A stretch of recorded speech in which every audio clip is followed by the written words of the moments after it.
সুদি লাগবে 1 বছর। এবার আমি এটা 2 বছর নিলে টাকা দিই।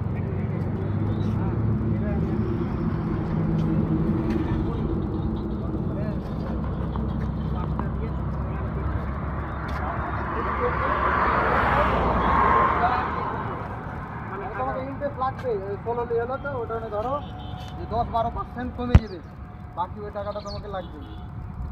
আমি দেখছি ঘুরে ঘুরে ওই নতুন দামি চলে আসবে, হ্যাঁ ঘুরে ঘুরে তাহলে নতুন দামি চলে আসবে। হ্যাঁ, ক্যাশে করলে তুমি বেচবে, ক্যাশে করলে বেচবে। সে তো আর দাম তো কিছু কইলা না, পাইনি দাম। হয়তো বলবো যে আমি যদি হয়তো কিনা এইখানে ধরলে লেল না, আমাকে দুটো গাড়ি লাগবে, ওর এই গাড়ি আমি চালাতে পারবো না, এই গাড়ি চালাবো কখন করবো তোমার